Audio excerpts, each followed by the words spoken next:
கூட்டு வட்டியில் இப்போ நம்ம ரெண்டாவது ஃபார்முலா வச்சு எப்படி சம்ஸ் போடுறது அப்படின்னு சொல்லிட்டு பார்க்கலாம்.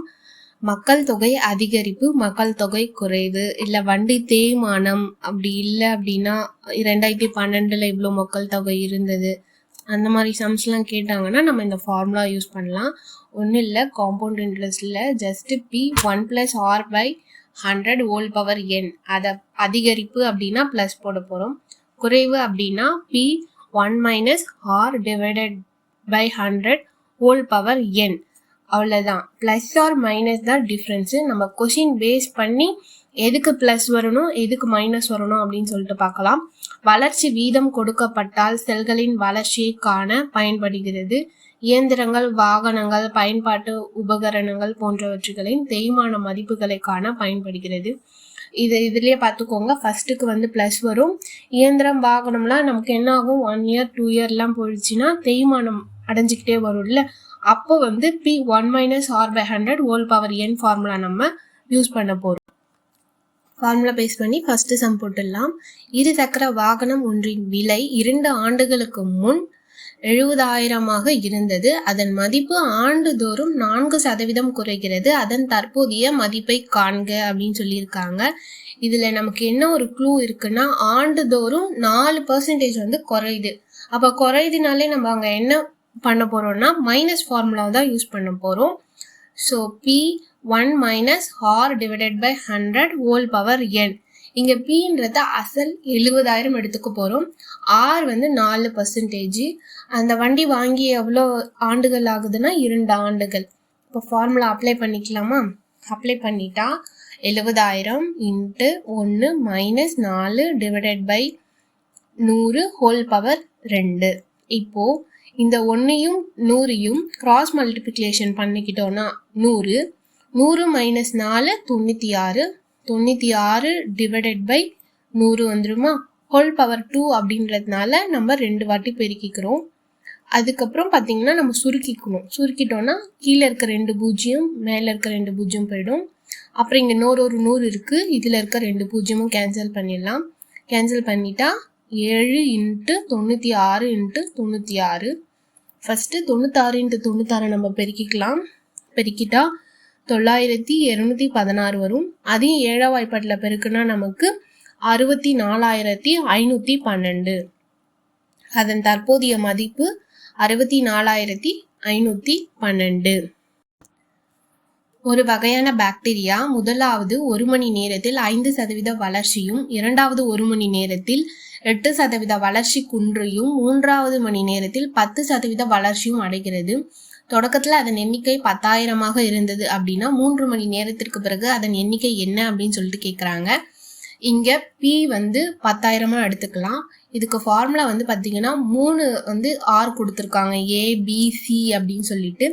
அதுலேயுமே பார்த்தீங்கன்னா ஃபஸ்ட்டு 5% வளர்ச்சி, அப்போ அதை ப்ளஸ்ஸாக எடுத்துக்கலாம். 8% வளர்ச்சி குன்றி அப்படின்னா அதை மைனஸாக எடுத்துக்கலாம். 3வது 10% வளர்ச்சி, அதை ப்ளஸ்ஸாக எடுத்துக்கலாம். இது அப்படியே நம்ம ஃபார்முலா அப்ளை பண்ணலாம். அப்ளை பண்ணால் 10,000 × 1 = 5 / 100, 1 - 8 / 100, 1 + 10 / 100ன்னு வந்துடும். திரும்பவும் கிராஸ் மல்டிப்ளை பண்ணணும். பண்ணால் 105 / 100, 100 - 8 போச்சுன்னா 92 / 100, 100 கூட 10 கூட்டினா 110 / 100. இப்போது கீழே இருக்க 2 பூஜ்ஜியம்லாம் கேன்சல் பண்ணிடலாம். கேன்சல் பண்ணிட்டா என்ன வரும், இங்கே 4 0க்கு 4 0, அப்படின்னா 2 100 நமக்கு போயிடும். ஓகேங்களா? அப்புறம் 110 / 100ல் பார்த்தீங்கன்னா இங்கே ஒரு பூஜ்ஜியம், இங்கே ஒரு பூஜ்ஜியம் கேன்சல் ஆகிடும்.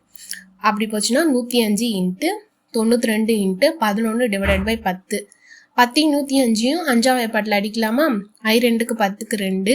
இங்கே பார்த்தீங்கன்னா I2க்கு 10, 1 5 5 21 வந்துடுச்சா? இப்போ திரும்ப இங்கே 2 இருக்குல்ல, 2யும் 92யும் 2ஆம் வாய்ப்பாட்டில் அடிக்கலாமா? அடித்தா 46. இப்போ மீதி என்ன இருக்குது, 21 × 46 × 11. இப்போ ஃபஸ்ட்டு என்ன பண்ணிக்கலாம், 21 46யும் பெருக்கிக்கலாம். பெருக்கிட்டா 966 திரும்ப அதை 11ஆம் வாய்ப்பாட்டில் பெருக்குன்னா 10,626. ஸோ பாக்டீரியாக்களின் எண்ணிக்கை 3 மணி நேரத்திற்கு பிறகு 10,626. ஒரு நகரத்தின் மக்கள் தொகை ஆண்டுக்கு 6% அதிகரிக்கிறது. 2018ஆம் ஆண்டு மக்கள் தொகை 2,38,765 இருக்கிறது. 2016லையும் 2020ஆம் ஆண்டையும் மக்கள் தொகை என்ன அப்படின்னு சொல்லி கேட்டிருக்காங்க. இங்கே வந்து பார்த்தீங்கன்னா 2016க்கும் 20க்கும் நடுவில் 2018 அதனுடைய மக்கள் தொகை தான் நமக்கு எவ்வளோ அப்படின்னு சொல்லி கொடுத்துருக்காங்க. எவ்வளோன்னா 2,38,765. அப்போ சேம் நம்ம அதே ஃபார்முலா யூஸ் பண்ணி 2016ல் எவ்வளோ இருந்தது அப்படின்னு சொல்லி கண்டுபிடிக்க போகிறோம். ரெண்டுத்துக்கும் இருக்க ஒரே டிஃப்ரென்ஸ் என்னென்னா ரெண்டு ஆண்டுகள் மட்டும்தான். ஓகேவா? அப்போ ஃபஸ்ட்டு வந்து 2018ல் எவ்வளோ இருந்தது அதை எடுத்து போட்டுக்கலாம். 2,38,765 ஈக்குவல் டு P1 + 6% அதிகரிக்கிறது அப்படின்னு சொல்லியிருக்காங்க. 6 divided by 100 into whole power 2ன்னு வந்துடும். இப்போ நமக்கு என்ன தெரியாதுன்னா 2016ல் எவ்வளோ மக்கள் தொகை இருந்தது அப்படின்னு சொல்லிட்டு தெரியாது. So P equal to 2,38,765 into இங்கே 50/53 எப்படி வந்தது அப்படின்னா இங்கே 1 கூட்டல் 6 டிவைடட் பை 100 இருக்கா, 106 டிவைடட் பை 100 இருக்கும். இதை வந்து நம்ம ரெண்டாவது பாட்டில் கேன்சல் பண்ணோம்னா 53 டிவைடட் பை 50 தலைகீழாக வரும்போது 50 டிவைடட் பை 53ன்னு வரும். இதை வந்து பார்த்தீங்கன்னா ஃபஸ்ட்டு 53ஆம் வாய்ப்பாடில் 2,38,000 வகுத்துக்கலாம். இங்கே சைடில் போட்டிருக்கேன். 4,505 வரும். திரும்பவும் அதை 53ஆம் வாய்ப்பாட்டில் வகுத்தோம் அப்படின்னா 85 வரும். 85 இன்ட்டு 50 இன்ட்டு 50 5 25 25 இன்ட்டு 85 போட்டிங்கன்னா 2,125 வரும். அந்த 2 0 போட்டுக்கோங்க. ஸோ 2016ல் மக்கள் தொகை 2,12,500 இருந்தது. இது அப்படியே இருக்கட்டும். இது வந்து ஒரு சம்முக்கான ஆன்சர் மட்டும்தான் கண்டுபிடிச்சிருக்கோம். ரெண்டாவது 2020ல் எவ்வளோ இருந்தது அப்படின்னு சொல்லி கேட்டிருக்காங்க. ஸோ அப்போது வந்து நமக்கு அந்த 2,38,000 நம்ம அசலாக எடுத்துக்கலாம். அதை எடுத்துக்கிட்டு 1 கூட்டல் 6 டிவைடட் பை 100 ஹோல் பவர் 2 இங்கே எப்படி வந்ததுன்னா சேம் 2018க்கும் 20க்கும் இருக்கிற இடைவெளி 2 ஆண்டுகள் தான். அதனால இங்கே n = 2ன்னு எடுத்துக்கிறோம்.